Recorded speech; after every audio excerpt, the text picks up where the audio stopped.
Okay, let's unpack this.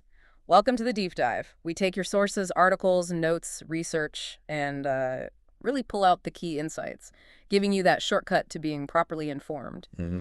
And today we're doing a deep dive into, well, the pretty captivating world of reality TV's Toni, Laites, and Cach Mercer. Yeah, this should be good. You've asked us to get past the usual headlines, figure out what made them stand out, the surprising stuff, the lessons, all based on what fellow contestants and winners actually saw and said. And what's really interesting with Toni and Cach, I think, is how they didn't just fit those standard reality TV molds. Their depth, it wasn't just sob stories. Right. It was more in how they consistently seemed to choose, well, real emotional reactions over just stirring up drama for the cameras, which is, kind of a risky move in that environment. Definitely risky. So to really get into their impact, we should start with Toni Laites, often called the Queen of Strategy. Yeah, that description comes up a lot. Seen as beautiful, smart, apparently has more layers than an onion, and a little bit chaotic in the best way. That chaotic part is key, I think. And then there's Cach Mercer, the pure heart of the villa, is how some put it. Uh-huh. Walked in with that big smile and goofy energy. It somehow just won everyone over. And that combination, that's what makes them so fascinating to look at together, isn't it? In a show where people often try to create this one single brand for themselves. Yeah, a simple persona. Exactly. Toni and Cach just seem to be, well, complicated, Yeah. chaotic and strategic, goofy and really honest. And refusing to fit neatly in a box, that probably created their unique dynamic. It let them be the center of every room, bringing that mix of fire, fashion, chaos, and heart. Like you said, Toni bringing the sass and spice. And Cach with the soul and surprises. Yeah. So, thinking about when they first arrived, the sources give us this really vivid image of Toni's entrance. Oh, yeah. That green two-piece, heels clicking, eyes just locked on the villa like she owned it. Total power move. And a famous line, "I didn't come here to play, I came to win." That set a tone right away. A very clear statement. It really did. And what's so striking is how Cach's arrival was the complete opposite. Right. He just sort of ambled in, super laid-back energy, apparently making jokes with the crew before the cameras were even rolling. Nah, really? Yeah. Yeah. It didn't feel put on, like he wasn't trying to be anything. And that kind of raw authenticity, especially on reality TV where everything can feel so performed, it just clicked with people, disarmed them almost. It set a totally different mood in the villa, actually. And it wasn't just the entrances. These two gave us some properly funny moments. You remember Cach setting himself up as the Love Island therapist? Oh, classic Cach, yes. He literally made a fake emotional support booth with pillows. No way, with pillows. Yeah, and just started giving out advice nobody asked for. Famously saying, "Tell me your drama, I'm emotionally qualified." Emotional qualified. What do you think what did that show about him, beyond just being funny? Well, that's a great point, because it wasn't just a gag, was it? It showed he could sort of create this space for connection, Yeah. even with all the drama flying around. Yeah. And it showed he didn't take himself too seriously. He was playful. And the fact that everyone, even Toni, the queen of strategy, actually played along. She sat down and said, "Fix me." Exactly. Yeah. Fix me. It just shows how his genuine, caring vibe kind of seeped into the place. It wasn't just a trick. It felt like part of who he was. And we absolutely cannot forget Toni trying to make French toast. Oh my God. French toast disaster. She insisted she could do it, then apparently poured olive oil like it was syrup. Nearly burning the kitchen down in the process. And the result supposedly tasted like regret and ambition. You could almost taste the ambition, couldn't you? Absolutely. And you know what's interesting about that? It wasn't just funny. It kind of cemented that chaotic in the best way thing for Toni. Ah. It sort of punctured that perfect, fierce and flirty image a bit. And weirdly, it made her seem more accessible. More human. Yeah, letting her be imperfect. That often makes someone feel more real on screen. So even nearly setting fire to the kitchen could be strategically good for her image. Well, maybe not planned strategy, but yeah.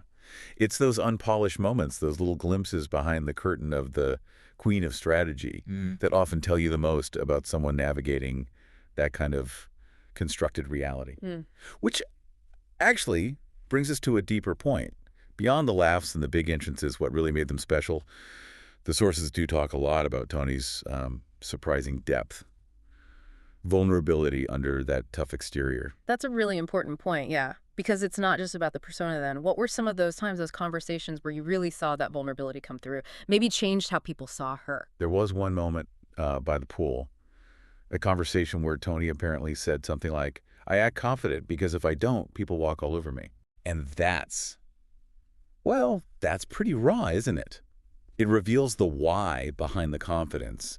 It connects because, I mean, who hasn't felt like they need to put up a front sometimes? Sure, yeah, a shield. But maybe the first time you saw the person behind the strategy. Yeah. And that allows for a much deeper connection. And Cach had that profound honesty too, but maybe in a different flavor. There was that heart-to-heart where he talked about his family, the pressure of it all. And he stressed that he was never trying to impress anyone. What did that kind of unguarded honesty do to the whole vibe of the show? I think it was a game changer, honestly. In a place where so much can feel like a performance, Yeah. Cach's honesty was just there, constant, saying he wasn't trying to impress anyone, that really cut through all the noise. It wasn't about strategy for him. It felt like just laying himself bare. Right. And that kind of see-through vulnerability, it often builds the strongest bonds, doesn't it? Both in the villa and with us watching at home, because it feels so rare, so authentic. Of course, yeah, you can't talk reality TV without talking drama.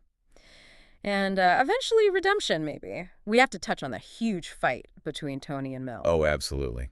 That really shook the villa. You could feel the tension. Definitely. But what's important here isn't just the fight itself. It's how Toni came back from that. How so? Well, she didn't just mumble an apology and move on. Sources say she really seemed to reflect on it, showed actual growth. It didn't feel like just trying to win points back. It felt like she was genuinely trying to be a better person, even with all those cameras watching. That shows real self-awareness. It really does. A capacity for looking inward that you don't always see in those high-pressure situations. And similarly, there was that time Cash's loyalty got questioned. Remember that? Vaguely, yes. And he apparently faced the music, apologized, and kept it real. And that moment in the beach hut where he broke down, people really remember that. It felt very raw. Yeah, that beach hut moment. That was something.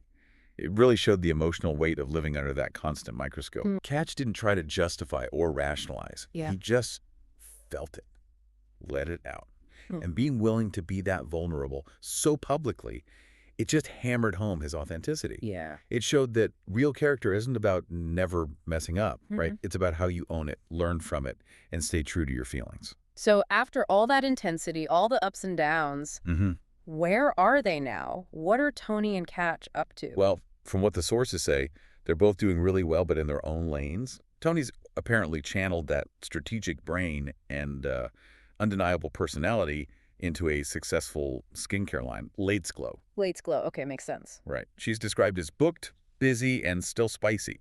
So she's clearly taken that on-screen energy and built something real from it. Good for her and Cach. Cach seems to have really leaned into that supportive mentor role.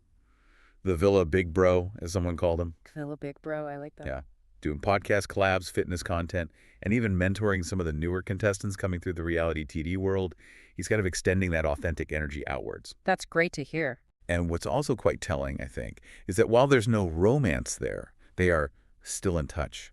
They have mad respect for each other. Ah, okay. It says a lot, doesn't it, about the real bonds they formed. It went beyond just the premise of this show. It wasn't just about coupling up. It was about finding that genuine mutual respect. So when we boil it all down, what does this deep dive tell us? Toni Laites, Cach Mercer. They went through the reality TV machine, the drama, the pressure, but they left us with some pretty powerful lessons, didn't they? Absolutely. Toni, she really taught us that it's okay to take up space, to not shrink for anyone. That asserting yourself, even with that strategic mind, can be a really strong way of defining who you are.